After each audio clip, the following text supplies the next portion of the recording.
Hello po at maligayang pagbabalik. Narito po ang compilation videos na mula sa Love Stories playlist na sana po ay magustuhan po ninyo. Maraming salamat po. Unang video. Ako po ay isang nanay sa kambal na babae at mag-iisang taong gulang ngayong taon. Sa tingin ko ay kagaya lang ng normal na tao ang buhay ko. Nagkakaroon kami ng hindi pagkakaintindihan ng asawa ko isang beses sa isang linggo. Minsan ay kapag gusto ko siyang awayin ay iniinis ko siya, pero napakabuti ng asawa ko. Kapag galit ako ay hindi niya sinasabayan ang galit ko. At kapag nag-aaway kami, kahit ako ang may kasalanan ay siya ang unang nakikipagbati at sumusuyo sa akin sa pamamagitan ng pagluluto ng mga paborito kong pagkain. Napakasipag din ito at kahit pagod galing trabaho ay parati siyang nagtatanong kung anong maaari niyang maitulong sa mga gawaing bahay. Kapag hindi naman siya umayos ay nasa likod ko lang ang biyanan kong lalaki. Palaging nasa panig ko ang aking biyanan kahit anong mangyari. Nakilala ko ang biyanan kong lalaki bago ko pa man matagpuan ang asawa ko. Lumaki akong hindi alam kung ano ang gutom. Dahil ni minsan hindi ko ito naranasan hanggang sa nung tumungtong ako sa ika-4 na baitang sa elementarya. Ako at ang mga magulang ko ay nagpunta noon sa Boracay at nananatili kami doon ng isang linggo habang ini-enjoy ang kagandahan ng puti at pulbos na buhangin, asul na dagat at ang parang cotton candy na kulay ng paglubog ng araw. Subalit, huminto ang maginhawa kong buhay nung pumanaw ang aking ama dahil sa stroke. Bumigay na ata ang katawan niya para sa lahat ng pagod at puyat niya sa pagtatrabaho. Hindi lang iyon, dahil sa pagkamatay ni Papa ay dumami ang mga masasamang tao na nais manamantala sa aming sitwasyon. Na-scam si Mama at naubos ang lahat ng pinag-ipunan nila ni Papa. Ilang linggo din siyang nag-iiyak at humingi ng tawad sa akin pero hindi naman niya ito kasalanan.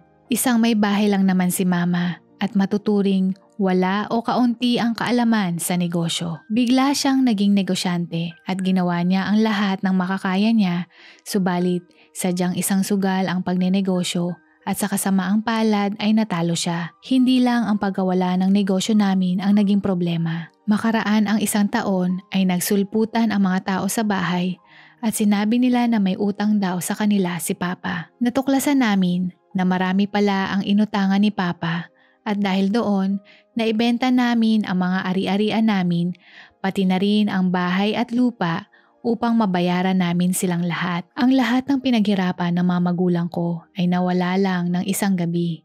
Magmula noon ay nangupahan na lang kami sa isang maliit na bahay sa may ermita. Nakaraos naman kami sa tulong na din ng pamilya ni Mama. Halos lahat ng mga kamag-anak namin ay naging sobrang bait sa amin nung mayaman pa kami. Pero ngayong wala na kami ay hindi na nila kami kinakausap o pinapansin.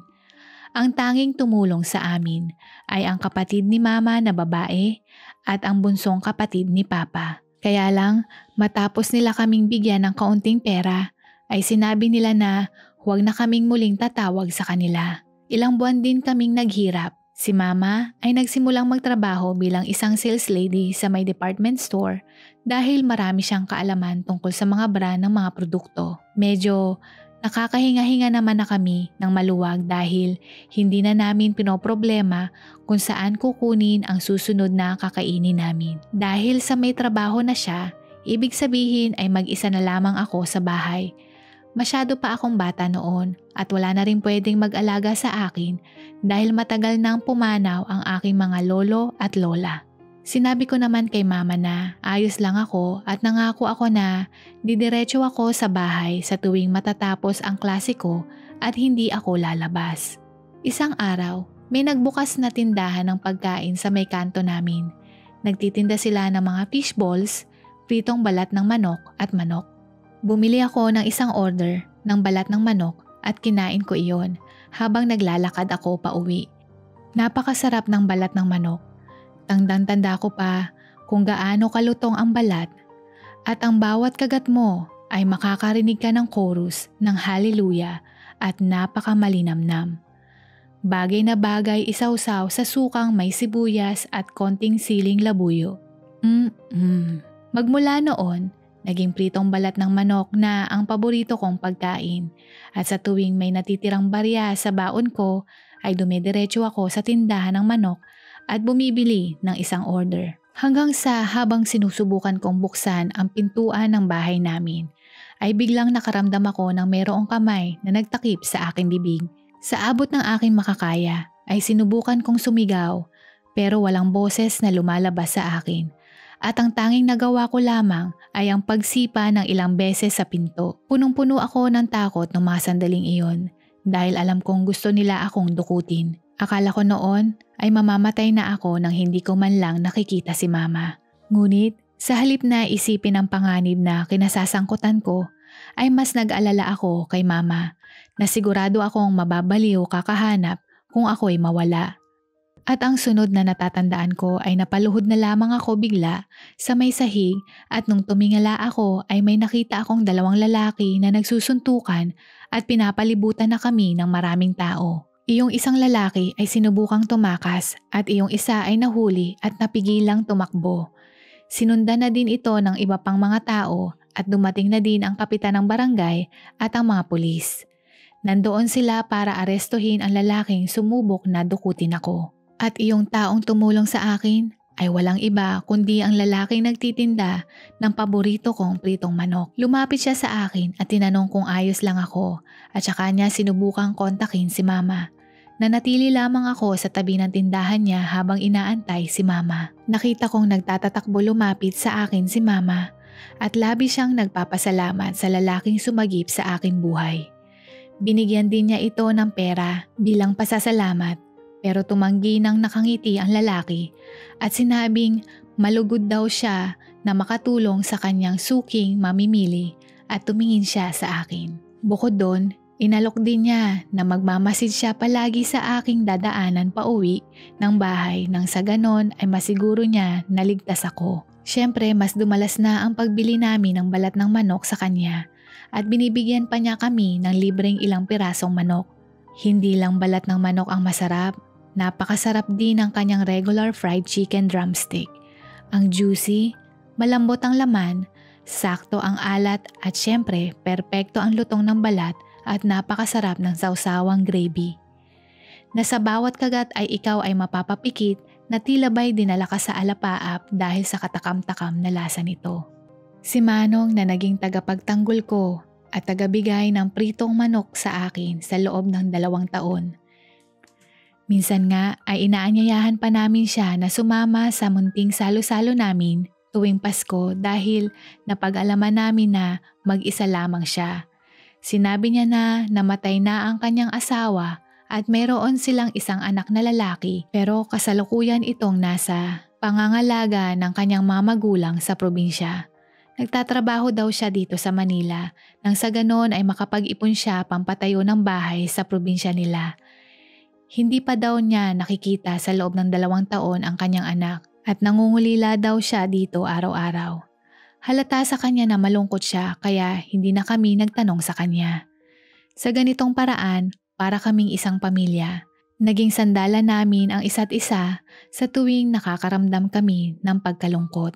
Ngunit kung gaano siya kabilis nung iniligtas niya ako, ay ganon din kabilis ang pagkawala niya sa buhay namin. Hanggang sa isang araw ay sinabi niya na nakaipon na daw siya at babalik na daw siya sa probinsya. Lahat kami ay malungkot sa balitang iyon. Saan na kami bibili ng manok at sino na ang magpoprotekta sa akin? Paiyak kong tanong sa kanya. Siya at si Mama ay parehong nagpunas din ng kanilang mga luha. Humingi siya ng tawad sa akin at isinulat niya ang kanyang sikretong paraan ng pagluluto ng pritong manok. Eto, pwede ka nang gumawa ng sarili mo. Siguradong sigurado ako magiging masarap ang manok na iluluto mo. Nakangiti niyang sambit, ngunit ang kanyang mga mata ay nangingilid ang luha. Inabot niya ang sulat sa akin at patuloy pa din siya sa pagpapatigil ng pag-iyak ko. Nangyari ang lahat ng iyon nung nasa ika-6 na baitang na ako. Matapos naming magkahiwalay, napagpasyahan ni Mama na lumipat ng paupahan. Nakayanan din ni Mama na makaupa sa isang apartment na malapit sa pinagtatrabahuhan niya. At ang bagong lugar na iyon ay tiyak na mas ligtas para sa akin. Magmula noon ay mas guminhawa na ang buhay namin ni Mama. Dahil sa angking sipag at ganda ng pagtatrabaho ni Mama ay napromote siya bilang isang manager kaya hindi na kami kinakapos sa pera. Ako naman nagsunog ng kilay hanggang sa nakapagtapos ako ng kolehiyo at nagtrabaho sa isang travel agency. Ngayon ay isa na akong manager ng inbound tourist operation at nangangarap na makapunta ako sa ibang bansa na nakikita ko lamang sa mga pelikula at palabas sa telebisyon. Ang pangarap ko na iyon ay naging dahilan para mas lalo akong magsikap sa pagtatrabaho. Lumipas ang maraming taon. Mayroong isang bagay na kulang sa amin at iyon ay ang paborito kong manok. Kahit anong subo ko ay hindi ko talaga magawa ang pritong manok na kalasa nung luto ni Manong. Marahil nung unang natikman ko iyon, siguro dala na din ang gutom ko galing sa eskwelahan kaya sobrang sarap o di kaya'y sadyang malinamnam. At kapag kumakain ako noon ay tila ba nakakalimutan ko ang mga problemang nararanasan namin ni Mama noon. Isang malaking parte siya ng kabataan ko kaya naman hanggang ngayon manok pa rin ang paborito kong pagkain. Isa nga sa hilig kong gawin ay ang maghanap sa internet na makilala o maliit na restaurant at fast food na nagluluto ng pritong manok. Halos isang beses sa isang linggo ako kung magpunta at sobra akong nag-e-enjoy sa ginagawa ko. Isang beses ay nakakita ako ng isang restaurant na may mataas na review galing sa mga naging customer nito. Kaya niyaya ko si Mama nung day off niya na sumama sa akin. Nung makarating na kami ay nakita ko na isa lang itong maliit na kainan at mayroon lamang 6 na mesa. Sa kabila ng pagiging maliit nito ay napakahaba ng pila ng mga tao ang naghihintay na makapasok. Halos kalahating oras din kaming naghintay bago tuluyang makapasok. Nang makarating na ang in-order namin, nakita ko na simple lang ang pagkakahanda nito pero mukhang masarap. Uminom muna ako ng isang lagok ng tubig at saka kumagat. Doon, biglang bumalik ang lahat ng alaala nung kabataan ko at ang Manong na nagtitinda ng manok. Parehong-pareho ang lasa nilang dalawa. Pati din si Mama, ang ekspresyon niya ay katulad din ng ekspresyon ko nung unang kagat pa lamang. Parehong nanlaki at sabay napapikit ang aming mga mata nung natikman namin ulit ang katakam-takam na pritong manok ni Manong. Bigla kaming tumigil sa pagnguya at nagkatitigan kami ni Mama. Posible kaya? Sabay naming bigkas. Nung natapos na kami sa aming kinakain, ay tinawag namin ang waitress at inilarawan namin ang itsura ng matandang nagtitinda ng manok noon at tinanong namin kung iyon ba ang nagluto ng manok. Pero laking dismay ako nung sinabi niya na, "Hindi po ma'am, mas bata po doon ang cook namin. Sa katunayan ay halos kaedad niyo po siya." Dismayado kami at nalungkot dahil hindi siya ang inaasahan namin. Pero masaya kami ni Mama dahil nakatagpo kami ng isang kainan na naghahanda ng manok kagaya nung nakagisnan namin noon. Tumayo kami at naghanda ng umalis nang biglang may narinig kaming tumawag sa amin. "Ma'am!" Tumingin kami sa likod at nakita namin ang isang lalaki. Wika niya. Narinig ko po na tinanong nyo sa waitress namin ang itsura ng cook. Ako po ang cook dito. Maayos po ba ang lahat? Meron po ba akong maitutulong sa inyo? O may problema ho ba sa in-order nyo? Oo, maayos ang lahat. At ang sarap ng manok. Kalasa ito ng manok na binibili ko sa tindahan noong bata pa ako. Kaya akala ko na ang cook dito ay iyong matandang may-ari ng pritong manok noon. Pangiti kong sagot sa kanya sabay kamot sa ulo. Tindahan? Saang lugar ang tindahan na iyon? Dagdag pa niya na may kasamang pagtataka. Sasagutin ko na sana nang biglang may pumasok sa restaurant na matandang lalaki at kahawig niya si Manong na may-ari ng tindahan ng pritong manok noon. Ilang segundo ang lumipas at hindi kami makapaniwala ni Mama at sabay nalaglag ang aming mga panga nung napagtanto namin na yung matandang pumasok sa restaurant ay si Manong. Maging si Manong ay nabigla sa pangyayari. "Manong?" Tanong ko at halos magsisigaw ako sa tuwa nung makita ko siya. Pautal-utal niya akong tinanong na, Ikaw ba yan, Claire?" Siya nga, hindi ko na napigilang lumuha at tumango at lumapit ako sa kanya. Niyakap namin ang isa't isa at nagiiyak na nagtatawanan kami habang ang cook ng restaurant ay tulalang nakatingin sa amin at tila ba naguguluhan sa nangyari. Nung panahong nakauwi sa probinsya si Manong, ay nagtayo ito ng maliit na kainan at naging maunlad ito dahil bukod sa mura na ay sobrang sarap naman talaga ang lutong pritong manok niya. Nais daw ng anak niya na maging bahagi ng kanilang negosyo kaya tinuruan niya ito. Lumaki na din ang negosyo nila kaya nagpasya silang lumipat na ng Maynila at dito magbakasakali na magbukas ng isang restaurant dahil nangangarap silang balang araw ay lumaki at makilala ito. At iyong cook ay walang iba kundi ang kanyang nag-iisang anak at tinuruan siya ng kanyang tatay na magluto dahil medyo mahina na ang pangangatawan niya. Mula noon ay nagbunga pa ng isang bagay, hulaan nyo.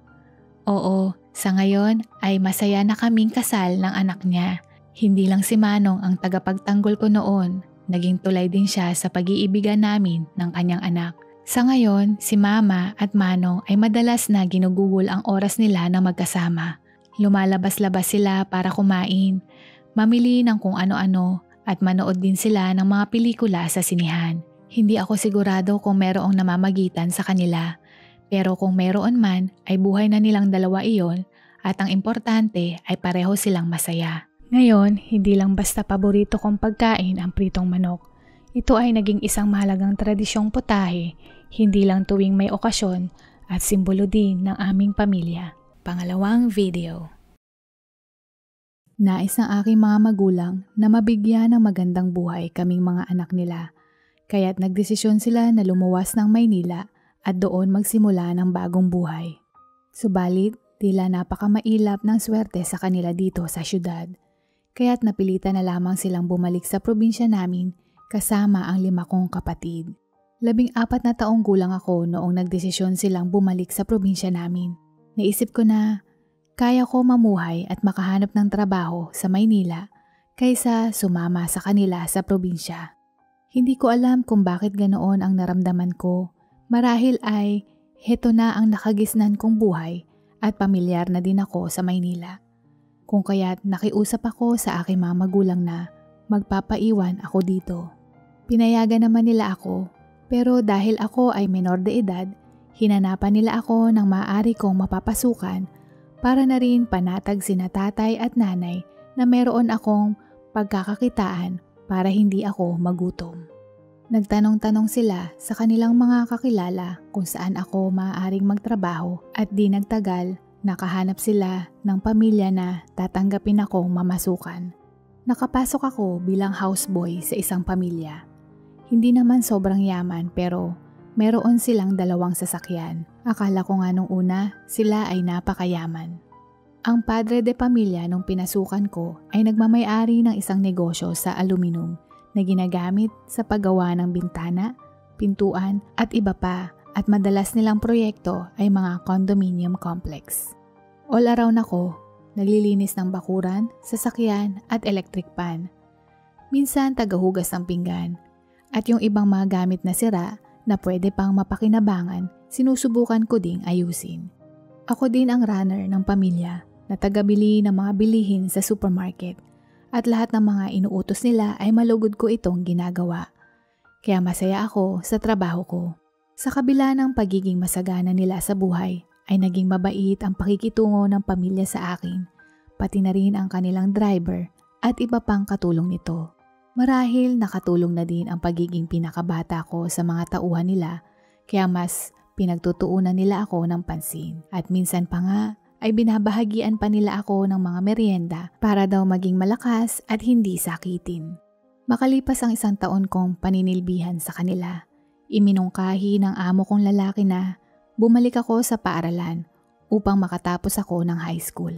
Sinagot niya ang aking pag-aaral sa sekundarya dahil nga kinakailangan ko noong tumigil dahil sa kasalatan ng pera. Noong una ay nagdadalawang isip ako pero ipinaintindi niya sa akin ang kahalagahan ng edukasyon. Habang nag-aaral ay mas lalo kong sinipagan ang pagtatrabaho para sa kanila. Dahil sa ganitong paraan ay maipakita ko kung gaano ako nagpapasalamat sa kanila at habang buhay kong tatanawin iyon bilang isang utang na loob. Tila kumakaripas sa bilis ang takbo ng oras at kalaunan ay nakatapos ako ng high school. Tinulungan din nila akong makakuha ng lisensya upang sa ganon ay maging isang tagapagmaneho na nila ako. Ang pangunahing responsibilidad ko bilang driver ay ang masigurong ligtas kong maihahatid at masusundo ang 3 nilang anak sa eskwelahan. May 3 anak ang pamilyang pinapasukan ko. Si Christina na nasa high school at 2 kambal na lalaki na kapwa nasa elementarya pa lamang. Kagaya ng kanilang mga magulang ay naging mabuti din sila sa akin. Tinatawag pa nga nila akong kuya. Minsan meron tayong nasasaksihan ng mga batang mayayaman na may hindi magandang ugali. Ngunit taliwas ang mga ugali nito sa mga anak ng amo ko na pinapasukan ko. Sila'y magalang, mabait at mapagbigay. Tuwing kaarawan nila ay tinatawag nila ako upang mapagsaluhan namin ang kanilang mga napakasarap na cake. At kapag kaarawan ko naman ay binibilhan nila ako ng cake. At kapag nais nilang manood ng mga pelikula sa sinihan ay palagi nila akong niyayaya na samahan sila imbes na paghintayin na lamang ako sa sasakyan. Pakiramdam ko ay para nila akong nakatatandang kapatid kaya mas lalo akong naging porsigidong gawin ang lahat ng aking makakaya para maprotektahan sila. Ngunit may hindi inaasahang balita na dumating na nakadurog ng aking puso. Isang araw, pagkatapos kong ihatid sa eskwelahan ang mga bata, ay bigla akong nakatanggap ng tawag mula sa ama nila. Sumisigaw ito at sinabing, "Puntahan mo ngayon si Christina sa eskwelahan niya at dalhin mo siya agad sa ospital ngayon din." Base sa tinig niya, ay ramdam kong may mali kaya agad na akong nagtungo sa paaralan. Ang tatay ni Christina ay kasalukuyang nasa malayong lugar at halata mo ang panik sa kanyang boses. Labis ang aking kaba kaya iniwanan ko ang ginagawa ko sa bakuran. At dali-daling nagtungo kasama ang ina ni Christina sa paaralan. Hindi ko na napansin ang bilis ng aking takbo at sa sobrang tuli ng aking pagmamaneho ay tila inabot lang ng ilang minuto at nakarating na agad ako. Sumalubong sa akin ang mga estudyante at gurong nagkukumpulan at doon ko nakita si Christina na nakabulagta sa may lupa. Duguan ang kanyang ulo pero may pulso pa siya. Ayon sa kanyang guro na base sa kwento ng kanyang mga kaklase, papunta sana sina Christina at ang kanyang mga kaklase sa silid-aklatan na naghaharutan, nagbibiruan na may kasamang konting habulan. Hindi na malaya ni Christina na mali ang kanyang hakbang dahil umiilag siya sa harutan nang bigla siyang nahulog at rumolyo pababa ng hagdan mula sa 2nd palapag patungo sa unang palapag. Katulong ang 2 sa mga guro ng paaralan gamit ang maliit na stretcher bed na galing sa klinik ng paaralan, dahan-dahan naming binuhat si Christina papunta sa sasakyan. At muli, kinaripas ko na ang aking pagmamaneho upang madala siya sa pinakamalapit na ospital. Makalipas ang ilang oras, dumating na din ang tatay niya sa emergency room. Batid ko sa ekspresyon ng mga mukha nila ang pagkatuliro sa mga nangyayari na halos masisiraan na ng ulo sa pag-aalala. Agaw buhay na si Christina nung mga oras na iyon. Ilang doktor na rin ang nakapalibot sa kanya at maging sila ay hindi agad alam kung anong gagawin. Opinyon ko lang ito kasi ang mga doktor at nurse sa emergency room parang natataranta. Siguro dahil ako ay labis na natataranta, kaya ang aking paningin lahat ng tao sa paligid ko ay natataranta na din. Halos maubos ang luha ng kanyang ina sa kakaiyak at ang tatay naman niya ay hindi mapalagay at nagpabalik-balik na lamang sa paglalakad. Ako ay nakatayo lamang sa may gilid at taimtim na nananalangin para sa kaligtasan ni Christina.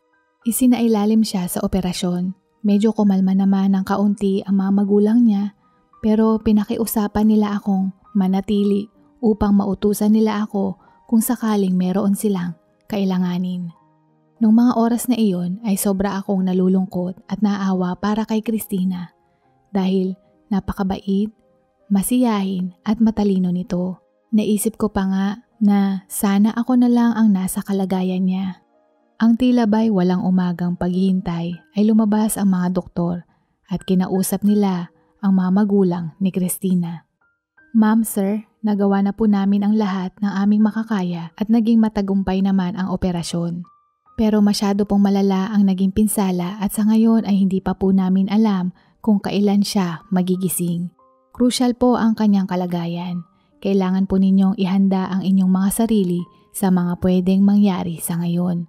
Ang tanging magagawa na lamang po natin ay ang maghintay at obserbahan siya at hindi rin po namin alam kung kailan siya magigising. Paliwanag ng doktor. Nagsimula na muling umagos na halos parang dagat ang mga luha ng ina ni Christina. Sinubukan naman siyang pakalmahin ng kanyang asawa habang hawak-hawak nito ang kamay ng kanyang misis. Inabot din ng 4 na araw bago tuluyang magising si Christina.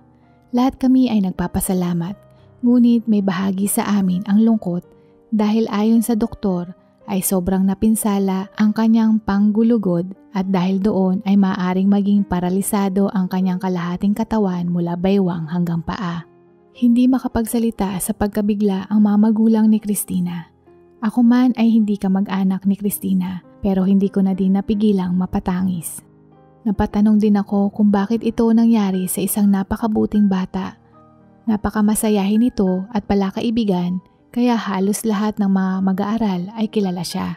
Napaka-aktibo din ito sa larangan ng palakasan at kasama sa kuponan ng paaralan sa volleyball. Paano na niya magagawa iyon kung maski pagtayo ay hindi na niya magagawa pa? Gumising siya sa tila ba napakahabang pagkakatulog, ngunit ang presensya niya ay wala. Naiintindihan ko ang sitwasyon dahil sa aksidenteng ito, si Christina ang pinaka naapektuhan. Ang dating sigla niya, napalitan na ito ng lungkot, tamlay at walang gana. Hindi ko alam pero ang sakit para sa akin na makita ang kanyang kalagayan. Hindi na niya maigalaw ang kanyang mga paa, kaya sa tuwing haharap ako sa kanya, sinisigurado ko na hindi ako maluluha sa harapan niya. Siguro hindi ako sanay na makita na ganon ang kalagayan niya, pati na rin ang mga magulang niya ay iniiwasan ding magpakita ng emosyon kay Christina dahil hindi ito makakabuti sa kanya.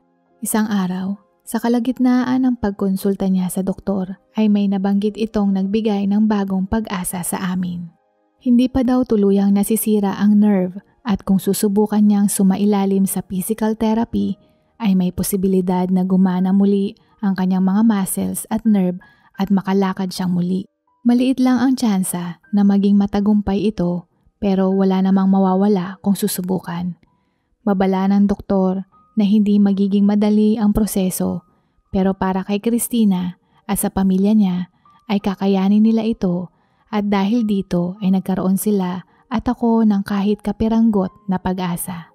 Magmula nung araw na iyon ay araw-araw ko siyang hinahatid papunta sa rehab center.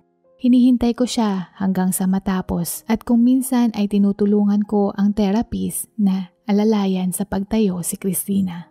Ramdam ko ang sakit na parang isang 2x2 na hinahampas sa aking mga binti sa tuwing siya ay tumatayo mula sa kanyang wheelchair.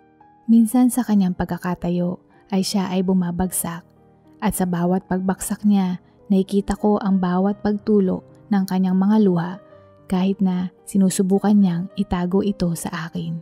Daig pa ang tinadtad na bawang ang nadudurog kong puso sa tuwing nakikita ko siya. Gayunpaman, natunghayan ko kung gaano siya kapursigido na makalakad muli. Tumagal ng halos kalahating oras ang kada sesyon dahil medyo masakit ang buong proseso. Makalipas ang ilang mga linggo, nagpresenta ako na tulungan siya na mag-ehersisyo tuwing dapit hapon o gabi kung kailan naghilom o humupa ang sakit nang sa ganon ay mapabilis ang kanyang pagaling.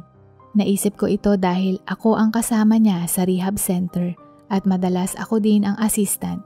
Tinatandaan ko ang mga turo ng physical therapist na pinapagawa kay Christina at dahil ang rehab ay 30 minuto lang ang tagal, dahil na rin sa sakit kaya naisip kong mag-practice siya sa hapon o gabi kahit 30 minuto din. Pumayag naman siya at nagpatuloy na kaming mag-practice sa bahay. Subalit, lumipas ang madaming buwan, halos nawawala na ng pag-asa si Christina at ang mga magulang niya dahil tila wala pa ring progreso sa kalagayan niya. Madali na rin itong mairita at nagsimula ng magreklamo na ihinto na lamang ang pagpunta sa rehab dahil wala naman itong silbi. Mas gusto pa daw niyang manood ng TV kaysa magpatuloy dahil wala namang nangyayari. Alam kong hindi niya iyon naisabihin pero dala na rin siguro ng mga sakit na dinadanas niya kung bakit medyo nagbabago ang kanyang pag-uugali. Pero ako, hindi ako nawawala ng pag-asa para sa kanya. Para na siyang isang pamilya sa akin at hanggang kaya ko ay tutulungan ko siyang makabangon muli. Isang araw, habang nasa rehab kami, ay aksidenteng nadula si Christina at nabali ang kanyang bukong-bukong. Dahil paralisado, hindi niya naramdaman ang pagkabali nito. Pero sa mga nakasaksi na tulad ko, mapapangiwi at mapapasigaw ka sa itsura ng kanyang bukong-bukong na hindi na tama ang posisyong kinalalagyan nito. Agad akong tumakbo para sagipin si Christina at dinala ito sa emergency room ng ospital. Matapos ang masaklap na pangyayaring iyon, ay mas naging buo ang loob ni Christina na hindi na muling bumalik doon.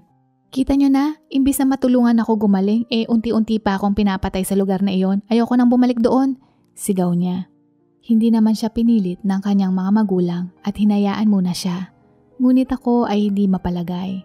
Matapos gumaling ang injury niya sa bukong-bukong, humingi ako ng permiso sa kanyang mga magulang na tulungan magpatuloy si Christina sa kanyang rehab at sa pagkakataong ito, ako na mismo ang aalalay sa kanya habang nagmamando ang physical therapist sa akin kung ano ang aking gagawin.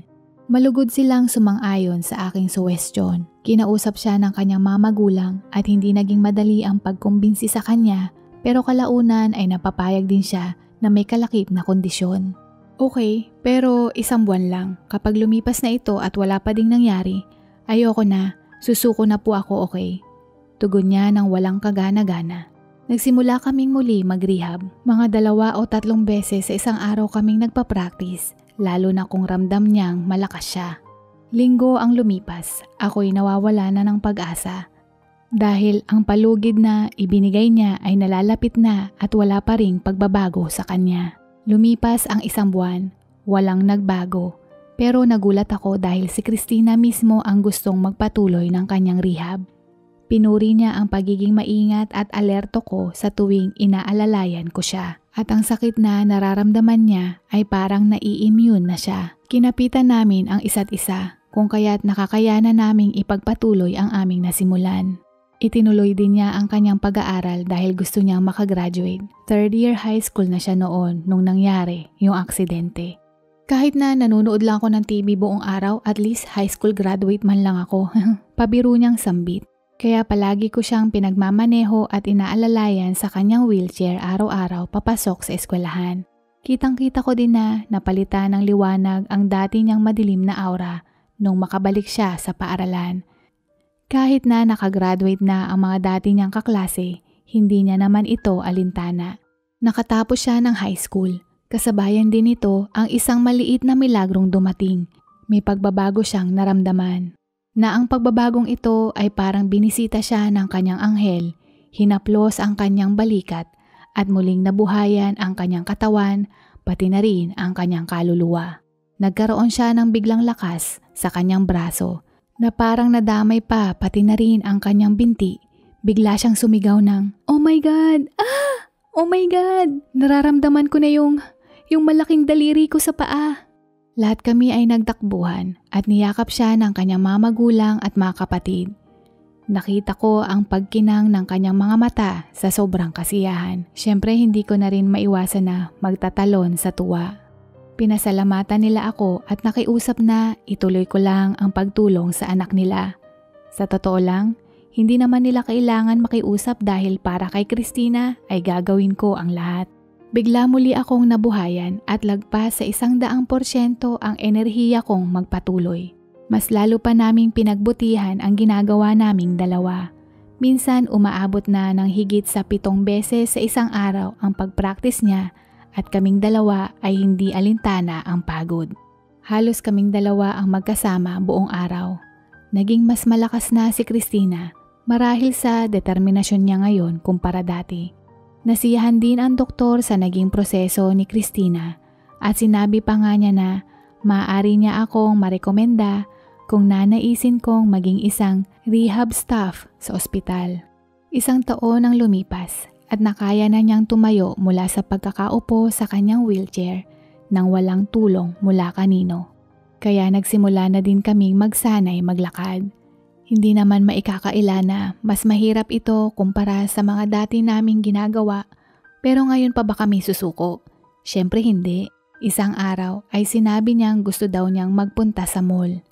Nagtungo kami sa isang tindahan ng mga pantalon at sinubukan niyang suotin ang isa sa fitting room katulong ang isang empleyado. Tinawag niya ako para tingnan kung bagay sa kanya. Huminto ang aking paligid at parang bumagal ang oras at maging ang kanyang galaw dahil bumagay sa kanya ang napili niyang damit. Wow! Bigla kong sambit. Biglang natawa si Christina at sa isip-isip ko, unti-unti nang bumabalik ang kanyang sigla. Heto din ang pagkakataon niyang bumili ng damit mula nung aksidente. Ang napili niyang pantalon ay skinny jeans. Para daw niyang leg brace ito. Gamit niya ito sa tuwing rehab at pag-practice din sa bahay. At syempre hindi naman magkumayaw sa tuwa ang kanyang mga magulang. Pero may isang bagay na bumabagabag sa kanila. Nalalapit na ang 18 kaarawan ng kanilang anak. Para sa mga babae ay napaka-espesyal nito dahil pinagdiriwang ang kanilang debut, simbolo ng pagiging isang dalaga at wastong gulang. Lahat ng mga kaibigan niya ay nagdiwang ng kani-kanilang mga debut, pero paano naman si Christina?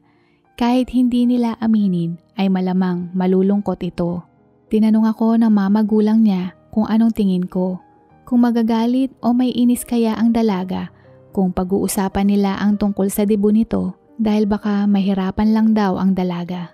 Ipinaalam ko naman sa kanila kung gaano kalakas at katibay ang kanilang anak at sigurado ako na hindi ni Christina mamasamain dahil hindi siya ganong tao. Hinikayat ko silang kausapin ng masinsinan si Christina at sabihin dito na magiging magandang pagkakataon iyon upang maipakita niya na malakas siya at hindi sumusuko sa buhay. Talaga po, syempre po gusto ko. Kahit naka-wheelchair pa din ako. Salamat po Mami at Daddy. Naulinigan kong galak na sagot ni Christina.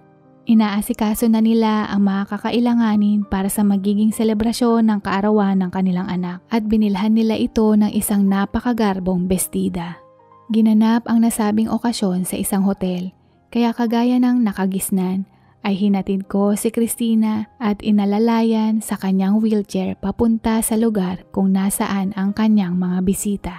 Sa taya ko, nasa halos 100 ang kanyang bisita. Kapwa mula sa parehong eskwelahan, kamag-anak o di kaya'y mga kapitbahay namin. Nakabibinging palakpakan ang sinalubong nila sa aming pagdating at inihatid ko siya sa gitna ng entablado. Higit pa sa salitang maganda ang makakapaglarawan kay Christina. Habang suot niya ang malapink na rosas na kulay ng kanyang damit na bigay ng kanyang mga magulang. At ang naghahalong puti, pink na may konting berde na kulay na may laso na flower crown sa kanyang ulo. Ang setup ng kanyang debut ay malaparaiso na napapalibutan ng mga rosas at iba't ibang bulaklak na animoy ikaw ay sinalubong ni San Pedro sa langit. Nakikipagtawanan at masayang nakikipagkwentuhan si Christina sa kanyang mga kaibigan at ako naman ay masaya siyang pinagmamasdan habang nakaupo katabi ng kanyang mga magulang. At nung mga oras na kung saan magsasayaw na siya para sa kanyang 18 rosas, ay biglang nabalot ng katahimikan ang lugar. Lahat sila ay nag-aabang kung sino ang unang isasayaw ni Christina. Malinaw pa sa distilled mineral water ang mga naalala kong mga nangyari nung mga oras na iyon. Para ba akong nanonood ng mga romantikong pelikula na kung saan ay bumabagal ang kilos o nag-slow motion ang bida habang papalapit sa iniibig nito. Dahan-dahang tumayo si Christina at ako naman ay napatayong bigla at naghahanda na saluhin siya kung sakaling matumba siya. Pinipigilan ko ang aking paghinga sa sobrang kaba habang siya ay dahan-dahan na tumatayo. Lahat ng mga tao ay humihiyaw at nagpapalakpakan sa pagsuporta sa kanya. Hanggang sa unang pagkakataon ay inihakbang niya ang kanyang mga paa Parang nalaglag yung mga kalamnan ko mula sa 100 floor at sa pagkakataong ito, mas lalo pa akong hindi humihinga. Naku po! Ang sabi ko sa aking sarili. Hindi pa kami handa para dyan. Sigurado akong matutumba siya. Handa na akong tumakbo na singbilis ng ilaw ng flashlight papunta sa kanya. Lumapit ang host sa kanya at iniabot ang mikropono at hinila palayo ang kanyang wheelchair. Sabay na ngumiting tumingin habang nakaharap sa kanyang mga bisita. Ako at iba pang mga tao ay nag-aabang kung anong susunod na gagawin niya nang bigla siyang nagsalita ng, "Kuya Danilo, pwede mo ba akong isayaw?" Napabuntong hininga ako ng saglit dahil walang kahit anong masamang nangyari sa kanya. At inikot ko ang aking paningin upang malaman kung sino ba ang maswerteng Danilong binanggit ni Christina. Ngunit napagtanto ko na halos lahat ng tao ay nakatingin sa akin. Nakalimutan kong Danilo nga pala ang pangalan ko. Noong una ay nahiya ako dahil baka namali lamang ako ng rinig. Ngunit nagsimula na namang maghiyawan ang mga bisita niya at pumapalakpak na sinigaw ang pangalan ko. Danilo, Danilo, Danilo. Naging kasing pula ng kamatis ang aking mga pisngi at kabado akong tumingin sa mga magulang niya upang malaman ang kanilang reaksyon, pero maging sila ay nakikisigaw at nakangiting nakatingin sa akin. Ang kanyang ama ay tumango at ibinaling ang muka papunta kay Christina na senyales na puntahan mo na siya at simbolo na pinapayagan niya akong magtungo sa direksyon ni Christina. Dahan-dahan akong naglalakad patungo kay Christina at habang papalapit ako ay bigla akong inabutan ng isang pink na rosas ng kaibigan niya. Magiging isang hipokrito ako kung hindi ko sasabihin na hindi ako nagkagusto kay Christina simula noong nagkasama kaming dalawa. Pero itinabi ko ang aking nararamdaman dahil para sa akin ay isa lamang panaginip na magkaroon ako ng pag-asa sa puso ng dalaga. Pero habang nakatayo ako sa harap niya at nagsasayaw kami sa saliw ng isang napakatamis na musika, ay naisip ko na baka may mga pangarap talagang nagkakaroon ng katuparan. Nanginginig kong iniabot sa kanya ang rosas habang sinuklian niya ako ng napakatamis na ngiti na ilang taon ko ding hindi nasilayan. Nag-uumapaw ako sa saya na para bang ako'y lumilipad sa kalangitan. At nung ibinigay niya ang kanyang kamay sa akin, nakaramdam ako ng electric shock mula sa aking daliri at kumalat sa buo kong katawan. Matagal ng panahon ang nakakalipas magmula noon, pero ang lahat ay kasing linaw ng tubig mula sa Hinatuan Enchanted River ang aking alaala. Bawat segundo ng gabing iyon ay nakaukit na hindi lamang sa aking isip, kundi maging sa aking puso.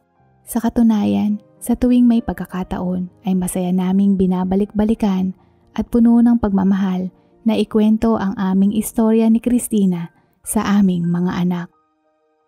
Dito na po nagtatapos at sana po ay nagustuhan po ninyo ang mga kwentong ito. Hanggang sa muli, paalam at God bless po!